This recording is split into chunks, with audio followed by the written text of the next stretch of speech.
Welcome to another episode of Love Living Local 315 with your hosts, Scott and Kelly Greats. Today, we are thrilled to bring you Frank Aceto. Frank is a seasoned banking professional with over 15 years of experience, a proud Utica University graduate, and an active member of our Central New York community. From his role at Adirondack Bank to his work with local organizations like CNY Quest, Frank is passionate about helping small businesses thrive and making a positive impact. He's also a proud husband and father, as well as a not-so-proud Dallas Cowboys fan. Join us as we dive into Frank's journey, his love for Central New York, and his dedication to supporting our community.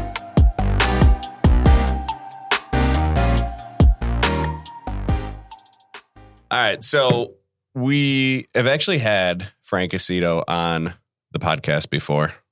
Yeah, back in the day. We used to do you even remember, Kel? No. You don't? You know, we've been doing this a while when you don't even remember that we had Frank on. He wasn't a featured guest like he is today, but we used to do our football picks. Oh my gosh, That's right. And we would bring on a celebrity guest. Yeah. And you came on. Loose term. And yeah, it's we're still in business. So Frank, your reward is coming back. Welcome. Who's your football team? Thank you. The Dallas Cowboys. We're gonna get to that. Which was so much better last year talking about them. So we don't. Yeah, we can skip. We're gonna close with that. Oh no, we're not skipping. Oh great. Yeah, no, we're not skipping it. Yeah. So you've had an impressive journey in the financial industry. Talk to us a little bit about what drew you to banking. Nothing at all, really. No. You know, when I was younger, I worked for my brother in the pizzeria business. Was there for almost 20 years in total. But I was a young guy. I was going to SUNY IT at the time.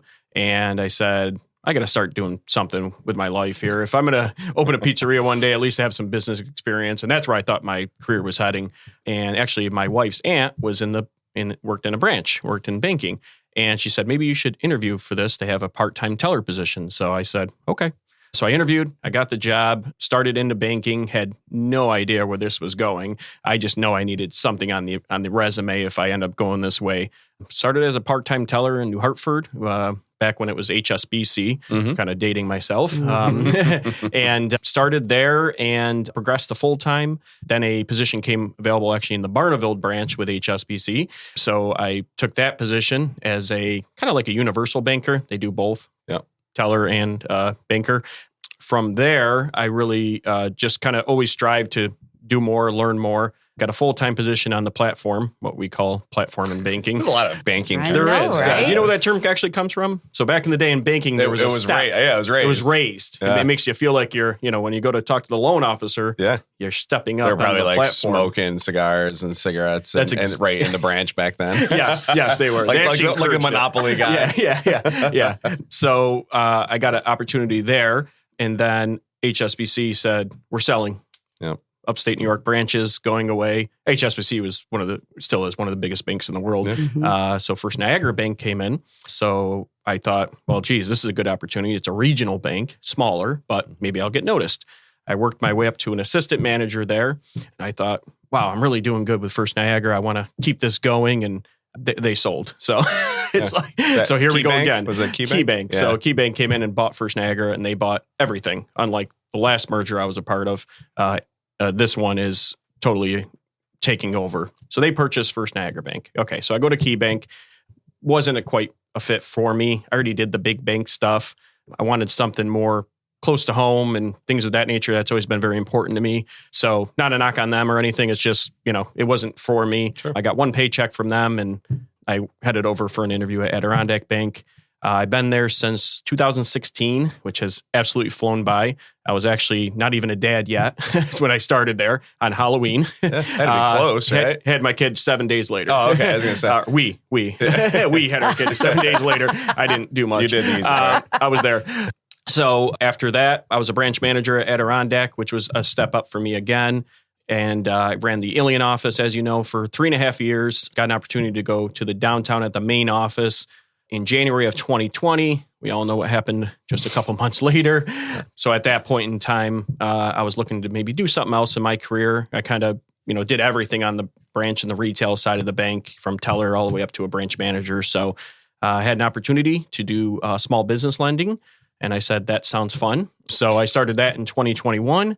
I've been doing that for 3 years now. And just recently, we started to really get involved with cash management, which is a kind of a loose term that people don't really know what it's about. So it's great for me.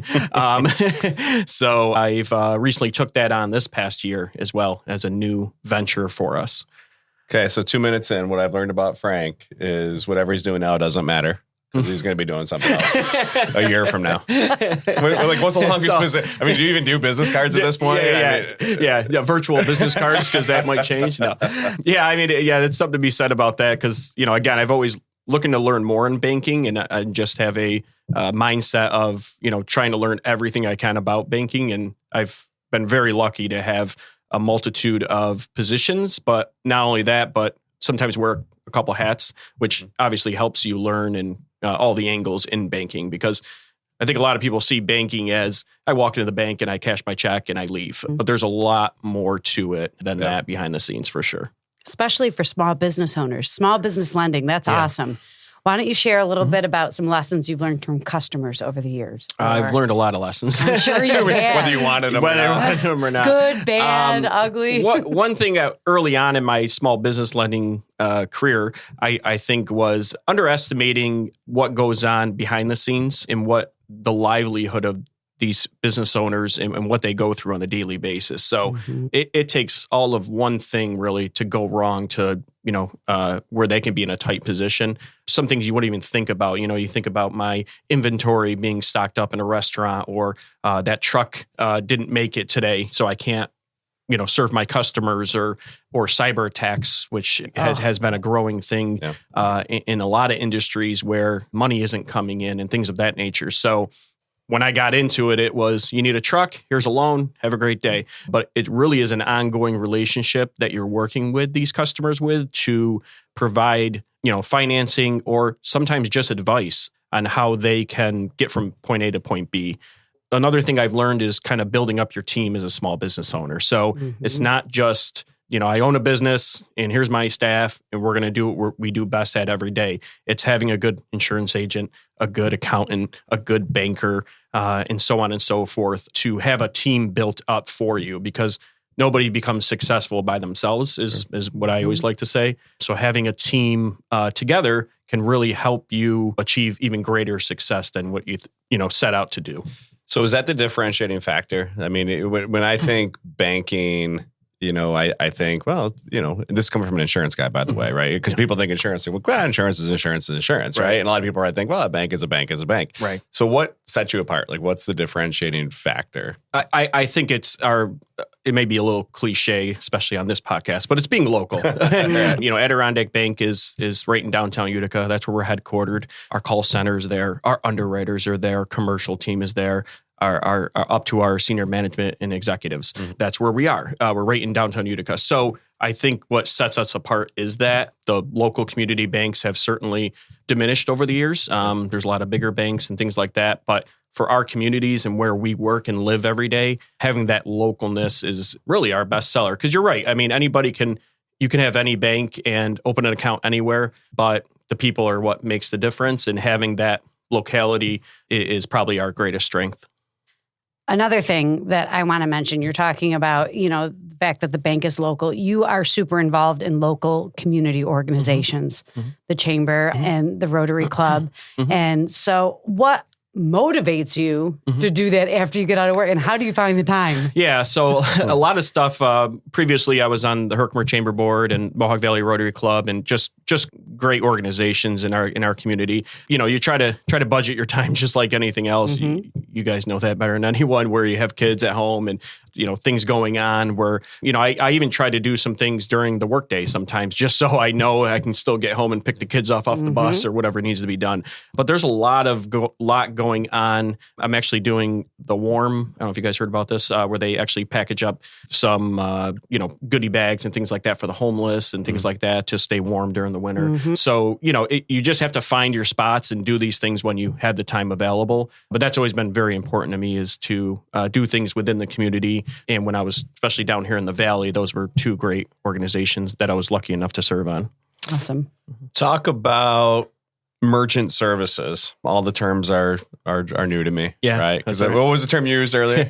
Cash management. Cash management. Yeah. You already explained that. Yeah. So merchant services. This is credit card processing. Yes. Right. So huge piece of what's going on right now. Yeah. So let's dive into that because I know it's a hot button. Yeah. We can even get into your thoughts on cash and where you think that's going and how using a card impacts small businesses. So sure. What do you got going on? Yeah. So under the umbrella of cash management falls merchant services. So merchant services was something when I first got to Adirondack Bank was almost non-existent. We didn't really have a partner for merchant services because it is one thing for a bank to have their own, and then it's another to have a partner, what most banks do is have a merchant service partner. So early in 2022, actually, I met an individual. His name is Chris Labella, and he owns Spartan Merchant Services. So through Chris, he was telling me a little bit about the industry. He worked for a very big company, and then he worked for himself. So he was explaining the process to me. So I had a lot to learn about credit card processing because I thought it was just you swipe a card, you make a fee on it, and you have a great day. That's where I'm at. So I'm excited to hear what it really is. Yeah, absolutely. So everybody pays a fee every time you swipe a card.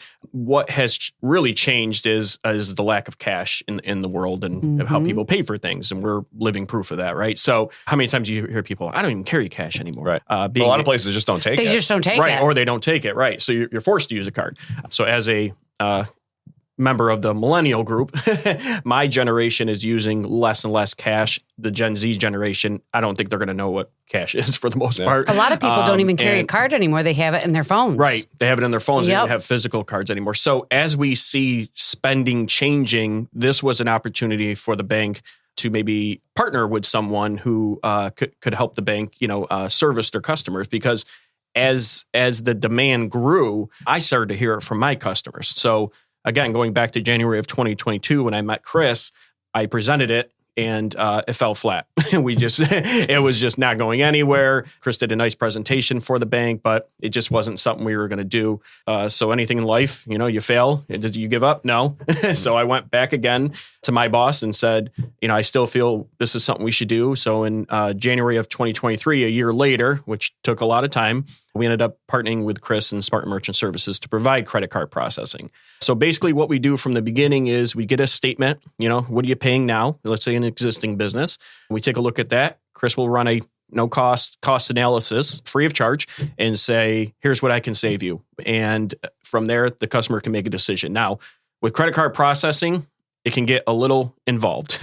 There's a lot of moving steps in it. We have point of sale systems, as you know. How many times you go to a restaurant now, they have tablets. They don't even have pen and paper anymore, which makes me a little sad being from the restaurant world. But, that's the world we live in now. I give away pens, I don't know. Yeah. So there's a lot of homework to do up front as far as what systems they have. We talk about software systems, integrating that to their POS system. You think of a medical field, right? How many records do they need to keep and keep that software where it is? So we see if we can integrate with their software. If we can, we generally save people a good chunk of money in that regard. Another part of merchant services that has really taken off, you'll see more in the restaurant industry, is cash discount. So what you used to see out there is, you're using a card, I'm charging you 3%, or I'm charging you. So recently there were some law changes, not a lawyer, not going to get into the nitty gritty of it, but there's a right way to do cash discount and there's a wrong way to do cash discount. So what Chris does is make sure that is compliant with everything in the rules in New York and federally. And that is something that you'll see when you go to a restaurant, there's a cash price and a card price, or you'll see the higher price on the menu and then they offer a cash discount. Cash discount sounds a little better than I'm charging you a fee. Surcharge, right? The verbiage is a little softer.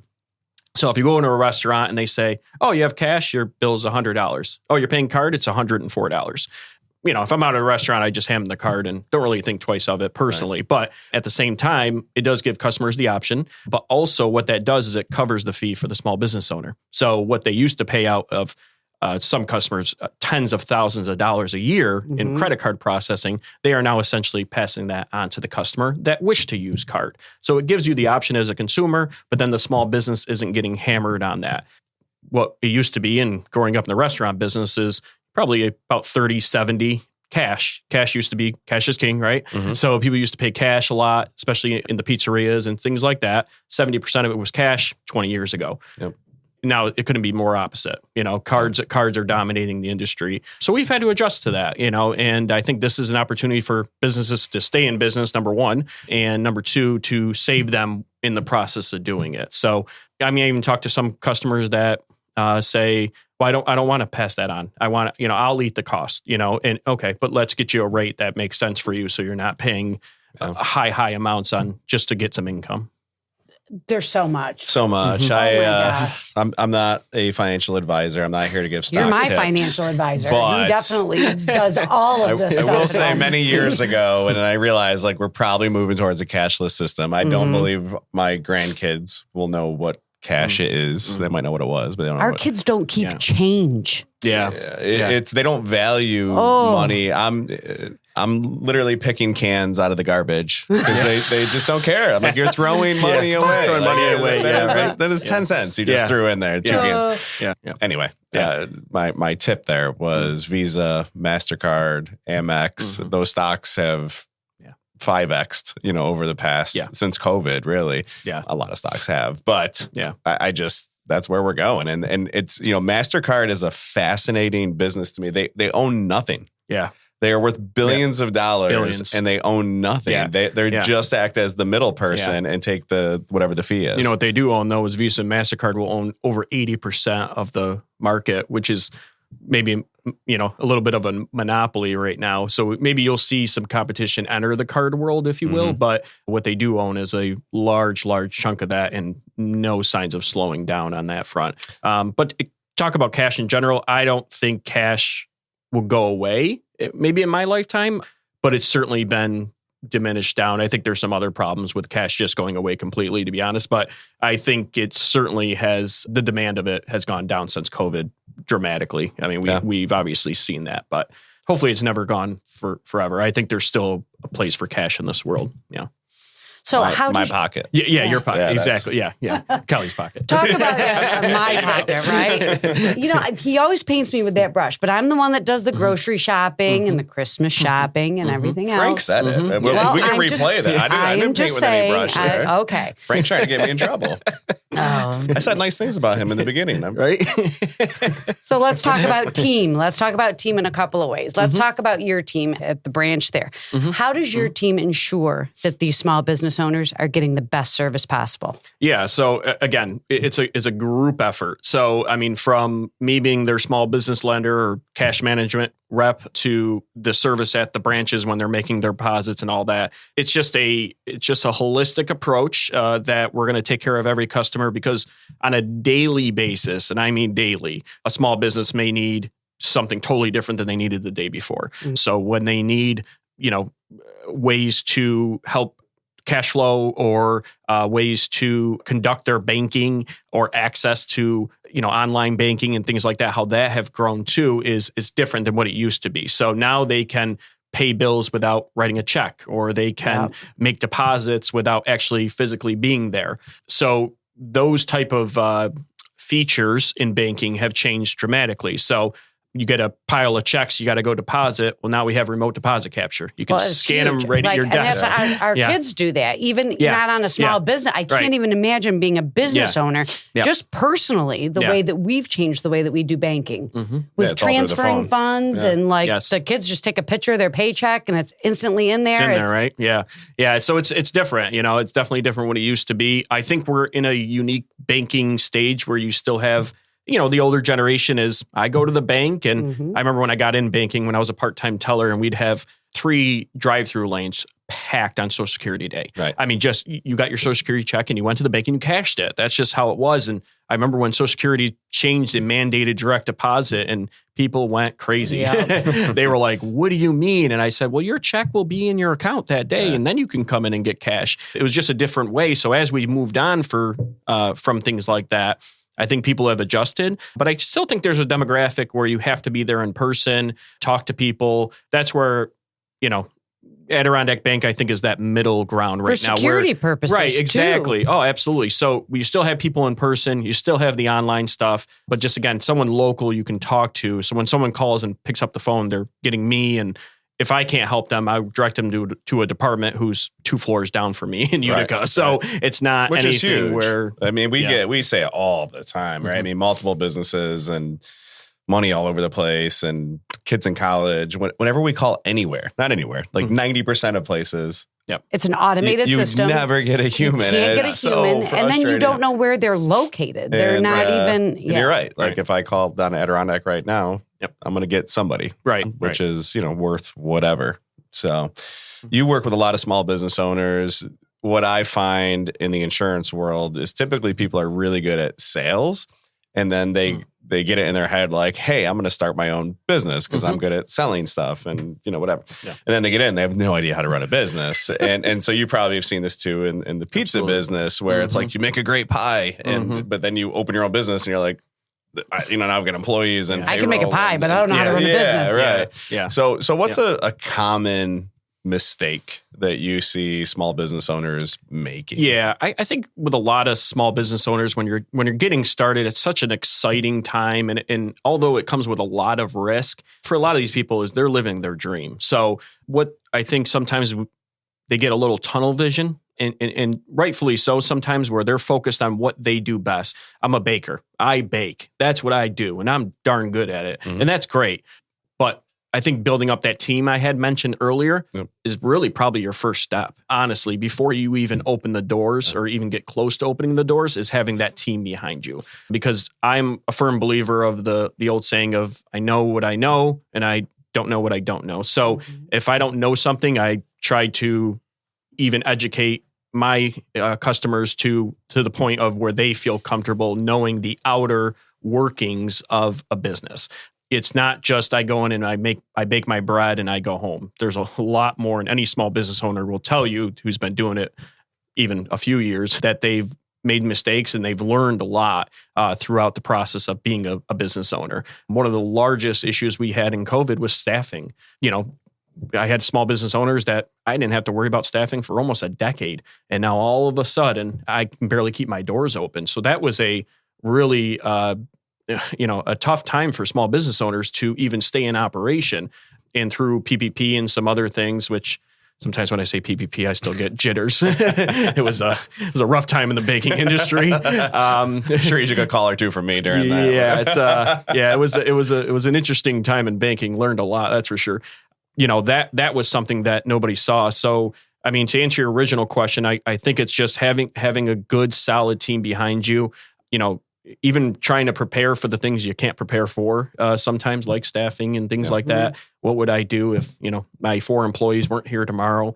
I think a lot of that, it's still, within the first 3 years of a small business operating, a good majority of them fail. And I think a lot of the ones that don't make it through, and they may have a great product and very good at what they do, is they're lacking on the team aspect of it, as having those working professionals. So I just want to clarify for the audience, because when you say team, I naturally go to like my employees, right? Yeah, but you're saying a team of people like bankers, attorneys, a CPA, a bookkeeper, right down to maintenance and cleaning and the grounds and, just so many things you don't think of. I mean, when I came into this thing in 2009, I wish I still had my original, business plan. Because there was about 2/3 of the things that actually came to life that weren't even thought of on there. Right. And so, I think that's great advice. I joke, but I'm not kidding, that I'm good at like 3 things in life. And I guess if I were to name what I'm best at, it's staying in my lane. Yeah. And how many times does someone come to me with something? I'm like, I don't know. I don't do that. I don't care. Okay. I don't want to know. Like, figure it out, or I'll outsource it, because you can do everything if you have the time, interest, and knowledge. Right. But is it the best use of your time? Right. Exactly. So for clarification purposes, this is your external team. You have an internal team, then you have an external team too. And sometimes the external team is just as important as the internal. And if you try to do everything, are you really doing anything well?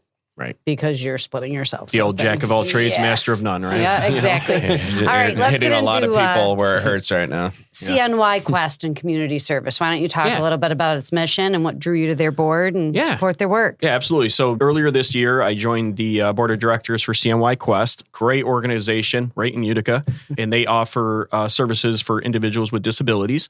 They, have members out there of their team that will go right to their house and give therapies to children with disabilities, things of that nature. They do a lot for the community. Since I've been part of that board, this has always been something I've been passionate about as well, having a child with autism and things like that. So this has been a way to give back in that regard.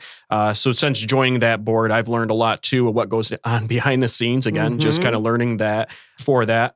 We have a great board over there, and we have an event coming up in January, which is a big fundraiser for us, our Snowball event, which really helps us continue to provide services and things like that by doing some fundraising. So I've never been a part of a not-for-profit before. So it is a little different as far as the fundraising and such goes, but I've learned a lot, and it's a great, fortunately, but unfortunately, these services have been needed more and more as we go on in the world. The rate of autism has increased dramatically, and that's just one part of the disabilities that they cover. But the demand has been there too. So we really work to provide these services out to individuals that need them. It is so important. And being an educator for 20 years, if you provide early intervention, the chances of them, whatever disability you have, not just autism, right, the chance of them being able to be successful is so much better. Yes. So it's so awesome that and one of the reasons that our numbers have gone up is we've gotten so much better at identifying it, diagnosis, and being able to give them techniques and things that they need. And it's crucial, especially it's so important that you start before those school years. Absolutely. Yeah. And it pays off dividends too, the earlier you start without a doubt. And just going back to, 20 years ago, it wasn't nearly what it is today. So it's still a growing field for sure. Still learning a lot more about it.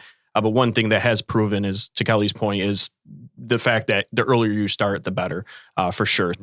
Yeah. And that's, going back to the fundraiser, this is a very costly initiative, because this isn't throw 30 kids in a room and they all learn the same at the same level. Absolutely from 8 not. to 2. This is individualized learning paths, and it takes a lot of special people who don't work for free. So yeah, let's talk about the date. It's January 31st. January 31st. 6 p.m. at Delta Hotels in Utica. Yep. Yes. Yeah. We're going to have a bunch of raffles and giveaways and things like that. I think we actually have a couple Bills autographed things. They're going up in value now. Yeah, well, big time, especially after last night. Yeah, I'm going to try to get that Josh Allen picture Snow Angel thing signed or something. Gosh. But unfortunately, none of the Bills will be there. They'll be preparing for that trip to New Orleans the next week. Oh, that's right. Yeah. Makes sense. Yeah. String of the juice. No, that makes sense. But it is a great time of year to do it. All kidding aside, that we feel like we cover local events, and there's so much going on in that 8 to 12 week really nice weather window that we get. And so it's cool that you're doing it in the winter, because it does allow people to get out. And yeah. And it being an indoor event always helps too. So that's true too. You don't have to worry about rain and all the other stuff. Yep. So let's talk about why you stayed in this region. What do you like about Central New York? What? Yeah. So being born and raised in the area, I grew up in Frankfurt, just down the road here. Being in Central New York has always been something I've been proud of. My family's from here. My wife's family's from here. Raising kids here. Central New York has always been a close-knit community. I love going into a restaurant and seeing the owner there and shaking hands with them, or not even because I do what I do for a living. I saw where you were going there. But you could also see them interact with other customers and things like that. And these are the same people that when your son needs a T-ball sponsor, or, there's an event like CNY Quest, these are the same people that contribute to our community. So it's just so important to be a part of that and to give back. Growing up in this area, despite my hate for winter and the weather, it does kind of build character though too. You get the full 4 seasons, and that gives us an opportunity to do other things. Like go up to Woods Valley and snowboard and things like that. So there's so much to do in this area. I think sometimes we take advantage of it because we do have so many things around here, and like I've been there, done that, but there is so many more things you haven't done yet that you need to kind of open up your mind to. And I think about that all the time, like what they're doing up at Turning Stone, for example, and all the millions of dollars they're investing in that. And that's just one part of it. But, to go there and see Turning Stone, I went to Vegas Vegas a couple years back, and I saw these other casinos, and I'm like, oh my God, these are beautiful. And then I came to Turning Stone, and I was like, this isn't like Vegas. But also I had somebody come into town and it was like, you guys have a great casino. Yeah. Look at all these events here. And I'm like, you know what? We do take this for granted sometimes, having something like that. So,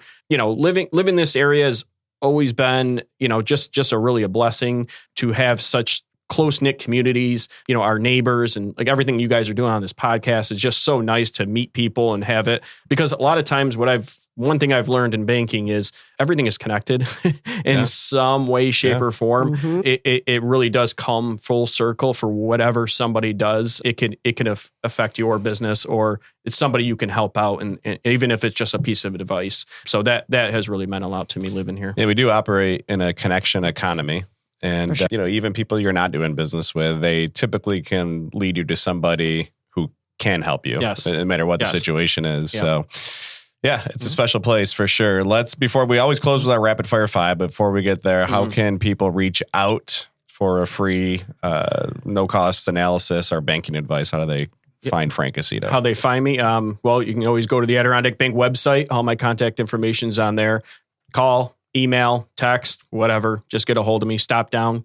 I'm all over the place. I come down to the valley often. I go, I'm in Utica. I go all the way up to Lake Placid, for crying out loud. So I'm all over the place. So not hard to find. Call, email, text is always best. A little bit out of the area, but Lake Placid is another local, if you will. Great area. Oh my God, it's wonderful. Gem. That's the other thing too. If you go really 2-3 hours in any direction, you can get to just about anything you want. Yeah. Yeah. All right, you want to kick off? Sure. What's your go-to pizza topping?